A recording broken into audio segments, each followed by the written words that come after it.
Good morning, everybody. Good morning. All righty. Let me do a quick check-in, see who's all here. See, we have Matt Lachide from the planning department. Hey, good morning, Ashton. Morning, everybody. Morning.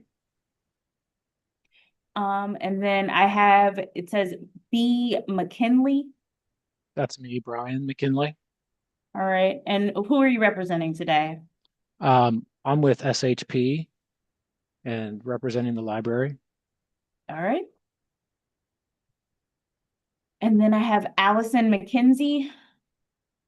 I am with SHP, also representing the library today.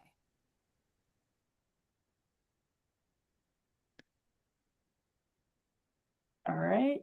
And then I have Megan Worth.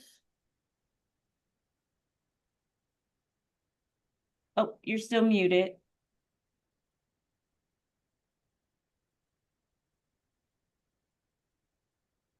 Still muted. Just come next to me. There you go. I am the capital planning and projects manager here at the public library. All right. Sorry about that. That's okay.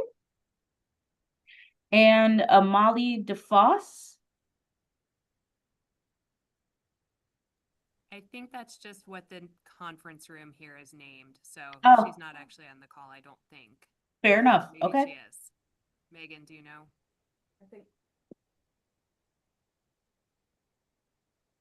I think she's listening in on the call. Okay. Fair enough. Fair enough. All right. So is that all we expect to be here today? Okay. Sounds good. All right, let me do a brief introduction. It's more for myself than it is for you. This is the July 16th, 2005 session of the zoning hearing examiner docket. My name is Ashton Tucker, and I will be serving as your zoning hearing examiner from the city of Cincinnati. I will preside over this hearing. The case before us today is ZH20250063 involving the property at 3566 Reading Road. The purpose of this hearing is to allow applicants and any other parties to testify and to offer and refute evidence and testimony. This hearing will follow the rules found in the zoning code and the supplemental rules of the zoning hearing examiner. All testimony and evidence that an applicant or any other party wishes to offer must be presented at this hearing. This hearing will proceed as follows. The applicant will go first and present the applicant's case. The public, if the public were present, would have an opportunity to speak after the applicant has presented his case. Then the planning department that produced a staff report regarding the application will provide testimony. If any party testifies or offers argument in opposition to the application, the applicant will have an opportunity to rebut any of that opposition. After the applicant has been given an opportunity to rebut any of that testimony, they will have an opportunity to make a closing statement. I will give everybody an opportunity to make a closing statement. However, the applicant will be the last word. After all presentations have been made, I will close the hearing and decisions may be expected within 2 to 3 weeks. I may limit or exclude testimony that I deem irrelevant or outside of the scope of the application being considered. I may interrupt any speaker to ask questions or to make any comments. In the event of any technical difficulties with Zoom or with literally anything else, I will do my best to troubleshoot these on the fly. However, if it is beyond my capabilities, I may continue or postpone this hearing at my discretion. Okay, if you plan on testifying today, I must swear you in now. So if you could take yourselves off mute and have your cameras on. It seems like everybody who intends to be here is good. So if you could raise your right hands.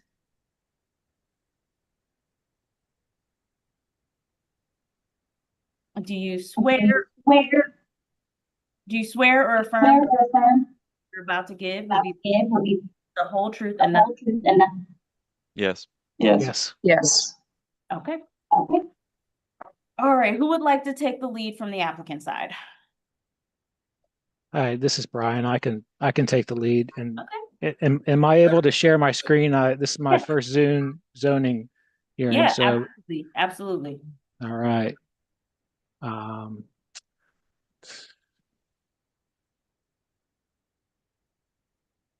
okay, so can you see the PDF with the site plan? Yes. Okay. I'll kind of give a brief overview of the work, the proposed work, and kind of how it fits into the community and how it relates to the zoning code. Mhm. The library is one of the Carnegie libraries. The date on the terracotta is 1916, so certainly well established in the community. I think it's probably not an overstatement to say that it's an anchor in the community, like a lot of libraries are. As you can see in the site plan here, it's located right along Reading Road, and at the north end of the Avondale Business District. And so this library serves Avondale and also North Avondale and neighboring communities. The the work that we're proposing is primarily this large ramp that is providing an accessible route to the main entry. They don't currently have an accessible route to the main entry. They do have a side entrance that's accessible, but visibility is poor. And the library in all their branches really strives to make the main entry accessible. And so with this renovation project, that was one of their main goals. And then we're along with that ramp, we're integrating this plaza space, which is about halfway up the ramp.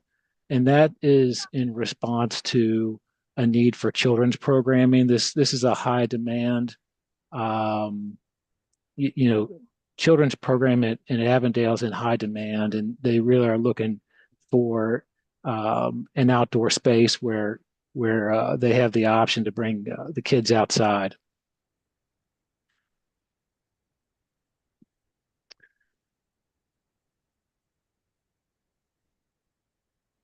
Just looking at my notes here. In terms of the design itself, I can bring up the elevations here.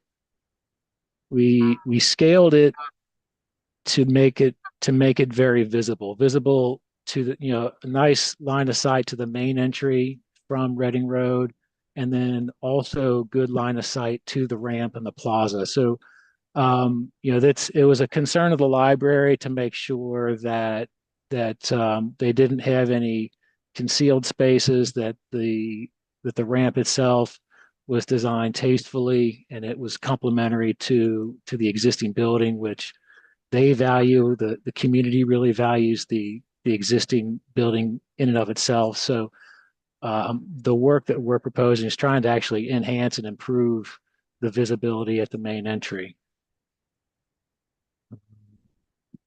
In terms of the zoning requirements themselves,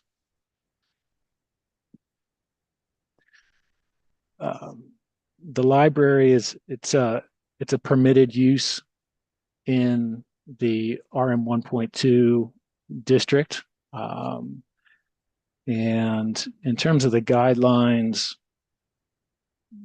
development guidelines, I referenced the 2020 Avondale Quality of Life Study that mentioned the library specifically with a goal to make it a hub of community resources, and that's really a fair statement to what this is, and the changes that we're proposing are in an effort to enhance those public services. In terms of development plans, I referenced the Uptown Martin Luther King Reading Road corridor study and the Uptown comprehensive plan. And those included goals to improve publicly accessible open space along Reading Road. And that's a lot of what this project is doing. In terms of traffic, we don't see any real impact on traffic. Primarily, the library patrons are either walking or using public transit.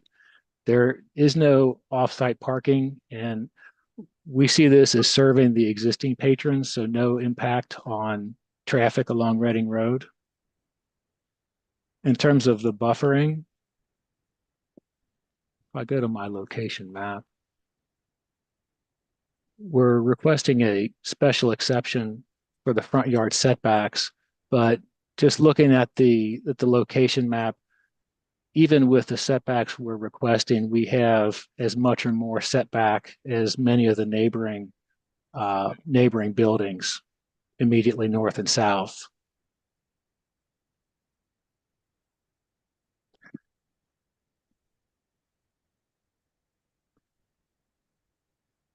So we think that the proposed changes will not have a negative impact on the property value. I'd argue that they would potentially have a positive impact on the property value. And we believe that the changes are compatible with this zoning district, and that they're going to have a positive impact on the character, safety, and welfare of the neighborhood. So that's all I had in terms of a formal statement. If you have any questions, I'm happy to answer. Thank you. Anything from, we'll start with Ms. Worth.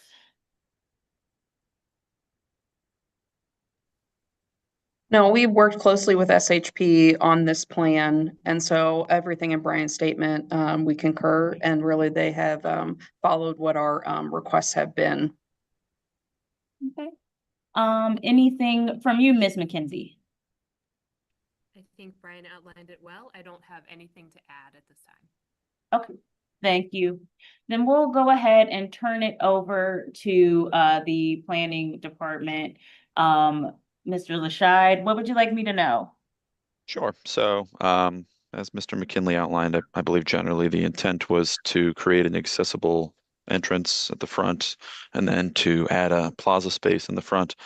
Zoning relief is required for two reasons. A special exception is necessary when the building extends closer to the front setback than the zoning code would require. In a residential district, when it's typically intended that the buildings be in line with other buildings on the street. Makes sense if you're going down the street in a residential neighborhood, you want a new house to be in line with the existing homes. This is kind of an unusual site where there's only one other building on the block. And the code says in that case, you should average the setback of that one other building with the base setback requirement. And so when that's done, there is a required front setback of 36.5 feet, and the proposed setback is 28 feet. So a special exception of that 8.5-foot difference is required. I think it's worth noting that this is not part of the building. This is just steps and a plaza space and a ramp. So there's not as much of a mass extending towards the right of way. Also, this is a neighborhood business district and along a major bus line where having a primary entrance closer to the right of way would be better from a urban design perspective. So staff recommends approval of that special exception, allowing the steps and plaza space to be closer to the front lot line. A library in a residential multifamily district requires conditional use approval. And so expanding that use, even though this is a minimal expansion, also requires conditional use approval. Because you're in a residential district, there could be a concern that maybe somebody lived next door to this. If they were proposing an area where the public may be congregating next to someone's house, there might be classes going on and next to someone's yard. That could be a concern, but that's not the case here. This is an expansion closer to Reading Road. There are no homes immediately next to it, and there are no negative impacts anticipated as a result of the expansion. It sounds like it'll be a good asset for the community. So staff is happy to recommend approval. And I'm here if you have any questions. Thank you. Okay, we don't have anybody here from the public, so let's just go into a round of any closing remarks. We'll start with Mr. Lashide. Anything to close us out beyond what you've already said? Nothing further. We recommend approval. Thank you. Thank you. All right, anything in closing, Mr. McKinley? I would just say that the library is a valued resource in the community, and the proposed changes are in response to requests and needs from the community, and we believe it's compatible with the neighborhood. Okay. Anything in closing, Ms. Worth? I have nothing further. Okay, thank you. And Ms. McKenzie? Nothing further. Okay. All right. So I'm going to close out this hearing. What I can tell you is that I do intend to approve this application, but I do have to formalize that in a written decision. So you can expect that, like I said, within 3 weeks or so. All right. Great. Well, thank you, everybody, for your testimony and your attention on this today.